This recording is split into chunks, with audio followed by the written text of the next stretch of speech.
नमस्कार दोस्तों, आज हम जानने वाले हैं हिंदी के एक महान सुप्रसिद्ध कवि कबीर दास के बारे में। कबीर दास ने अपने जीवन में अपने सकारात्मक विचारों और अपनी कला शैली से अनेक प्रकार की कृतियां लिखी। इसके साथ ही कबीर दास के दोहे भी काफी प्रसिद्ध रहे, जो हम आज भी पढ़ते और सुनते हैं। कबीर दास ने कभी भी जाति, धर्म, ऊंच नीच, भेदभाव जैसी चीजों को मान्यता नहीं दी। वह हमेशा से ही इन समस्याओं को दूर करने के प्रयास में लगे रहे। वह जानते थे कि यह समाज की सबसे बड़ी समस्याओं में से एक है, जिसके चलते उन्होंने इस पर अनेक प्रकार की कृतियां भी लिखी हैं। कबीर दास सभी आयु वर्ग के लिए एक प्रेरणादायक कवि थे। जब भी उनकी कविताएं पढ़ी जाती हैं, तो वो मन और आत्मा को छू जाती हैं। कबीर दास और कबीर दास की जीवनी के बारे में अनेक प्रकार की बातें कही जाते हैं, जिसके बारे में हमने इस वीडियो में विस्तार से बताया है। तो चलिए अब कबीर दास जी के जीवन परिचय के बारे में विस्तार से जानते हैं। कबीर दास का जन्म स्थान। कबीर दास का जन्म 1398 ईस्वी में हुआ था। कबीर दास के जन्म के संबंध में लोगों द्वारा अनेक प्रकार की बातें कही जाती हैं। कुछ लोगों का कहना है कि वह जगत गुरु रामानंद स्वामी जी के आशीर्वाद से काशी की एक विधवा ब्राह्मणी के गर्भ से उत्पन्न हुए थे, और ब्राह्मणी उस नवजात शिशु को लहरतारा ताल के पास फेंक आई। उस तालाब के पास नीरू और नीमा नाम के दो जुलाहा, कपड़ा बुनने वाला दंपत्ति रहते थे, जो निसंतान थे। नीरू ने तालाब के किनारे एक नवजात शिशु के रोने की आवाज सुनी। वह दौड़कर तालाब के किनारे गया और उस नवजात शिशु को वहां से उठाकर अपने घर ले आया, और उसी ने उस बालक का पालन पोषण किया। बाद में उसी बालक को कबीर के नाम से जाना जाने लगा। कुछ लोगों का यह भी मानना है कि वे जन्म से मुसलमान थे, और युवावस्था में स्वामी रामानंद के प्रभाव से उन्हें हिंदू धर्म की बातें मालूम हुई। एक दिन रात के समय कबीर दास पंचगंगा घाट की सीढ़ियों पर गिर पड़े। उसी समय रामानंद जी गंगा स्नान करने के लिए सीढ़ियों से उतर रहे थे, और अचानक उनका पैर कबीर दास के शरीर पर पड़ गया, और कबीर दास के मुख से तत्काल राम शब्द निकल पड़ा। उसी राम को कबीर ने दीक्षा मंत्र मान लिया और रामानंद जी को अपना गुरु स्वीकार कर लिया। कुछ कबीर पंथियों का यह मानना है कि कबीर दास का जन्म काशी में लहरतारा तालाब में उत्पन्न कमल के मनोहर पुष्प के ऊपर बालक के रूप में हुआ था। कबीर दास ने अपनी रचनाओं में भी काशी का नाम लिया है। कबीर दास ने अपने शब्दों में कहा है, काशी में प्रगट भय रामानंद चेताए। कबीर दास की शिक्षा। जब कबीर दास धीरे धीरे बड़े होने लगे, तो उन्हें इस बात का आभास हुआ कि वह ज्यादा पढ़े लिखे नहीं हैं। वह अपनी अवस्था के बालकों से एकदम भिन्न थे। मदरसे भेजने लायक साधन उनके माता पिता के पास नहीं थे। जिसे हर दिन भोजन के लिए ही चिंता रहती हो, उस पिता के मन में कबीर को पढ़ाने का विचार भी कहां से आए।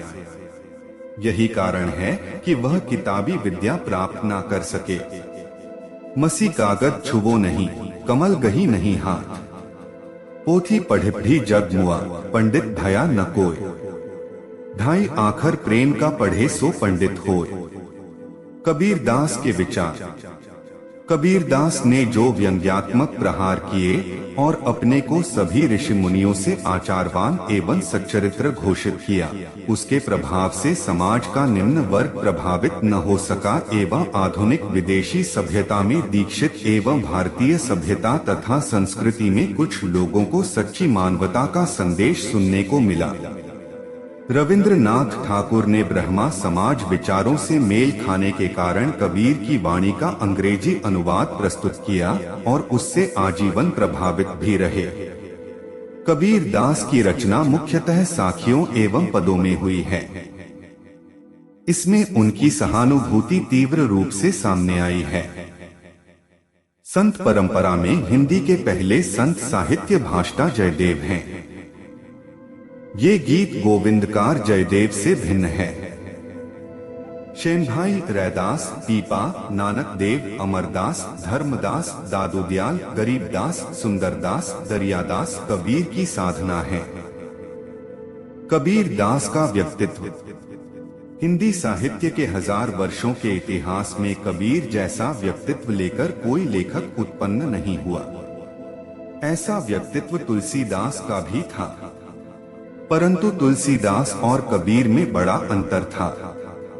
यद्यपि दोनों ही भक्त थे, परंतु दोनों स्वभाव, संस्कार, दृष्टिकोण में बिल्कुल अलग अलग थे। मस्ती स्वभाव को झाड़फटकार कर चल देने वाले तेज ने कबीर को हिंदी साहित्य का अद्भुत व्यक्ति बना दिया। उसी ने कबीर की वाणी में अनन्य असाधारण जीवन रस भर दिया। इसी व्यक्तित्व के कारण कबीर की उक्तियां श्रोता को बलपूर्वक आकर्षित करती हैं।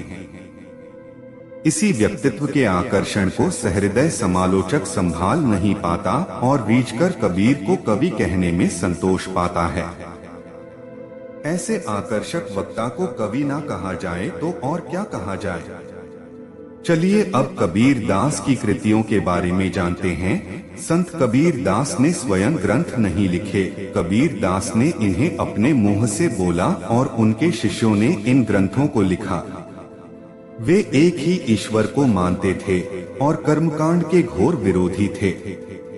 वे अवतार, मूर्ति, रोजा, ईद, मस्जिद, मंदिर आदि को नहीं मानते थे।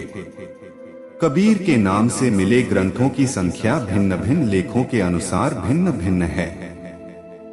H. विल्सन के अनुसार कबीर के नाम पर 8 ग्रंथ मौजूद हैं।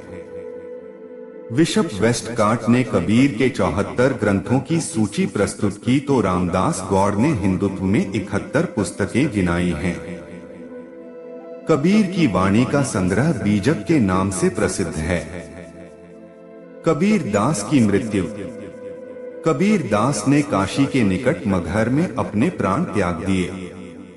ऐसी मान्यता है कि मृत्यु के बाद उनके शव को लेकर भी विवाद उत्पन्न हो गया था। हिंदू कहते हैं कि उनका अंतिम संस्कार हिंदू रीति से होना चाहिए और मुस्लिम कहते थे कि मुस्लिम रीति से।